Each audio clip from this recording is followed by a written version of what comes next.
जगाव केळगाव आणि आमच्या केळगावांचे 3 महिला या ॲक्सिडेंटमध्ये मयत पावल्या आणि 2 सिरियस ॲडमिट आहे.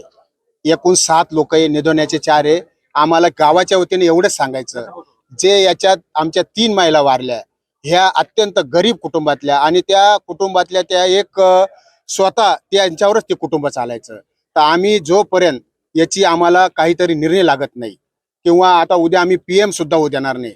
आत्ताच आमदार साहेबांनी CM साहेबाशी बोलले, डॉक्टरला जे ॲडमिट आहे त्यांना सुद्धा मदत करण्याचं काम त्यांनी केलं.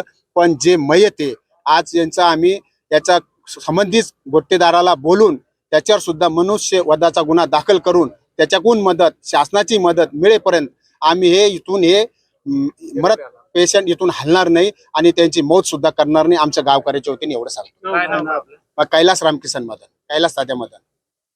आज समृद्धी महामार्गावरती एक खूप दुर्दैवी घटना घडलेली आहे. आपले जालना जिल्ह्यातील 6 लोकांची इथे मृत्यू झालेली आहे आणि 7 लोक अजून हॉस्पिटलमध्ये ॲडमिट आहे आणि त्याच्यामध्ये काही लोक सिरियस आहेत. तर हे जे गोष्टी झालेली आहे त्याच्यामध्ये आता ज्यांची मृत्यू झाली त्यांचे जे कुटुंब आहे, कुटुंबातील सदस्य आहेत, त्यांना मदत घेण्यासाठी आम्ही सगळे प्रयत्नशील आहोत. माननीय मुख्यमंत्री महोदय साहेबांपर्यंत हे विषय आम्ही पोहोचवला आहे. माननीय पालकमंत्री महोदयांना ही सगळी माहिती आम्ही दिलेली आहे. हॉस्पिटलचे जे लोक आहेत त्यांच्यासोबत आम्ही कोऑर्डिनेशनमध्ये आहोत की जे आता लोक सिरियस आहेत त्यांना जास्तीत जास्त सर्वात चांगली मेडिकल फॅसिलिटीज आम्ही कशा प्रकारे देऊ शकतो.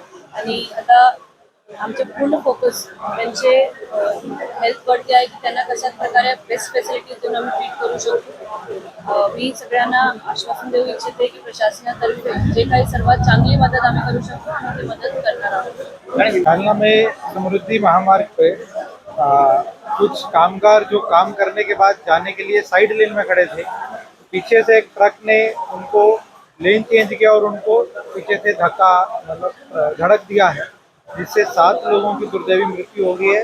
6-7 लोग सीरियस है, उनमें से कुछ सीरियस है जो हॉस्पिटल में एडमिट है। इसमें उनको जो सीरियस है उनको मेडिकल मदद का पूरा प्रशासन कर रहा है। साथ ही एक्सीडेंट करने वाले ट्रक ड्राइवर को पुलिस ने ताबे में ले लिया है।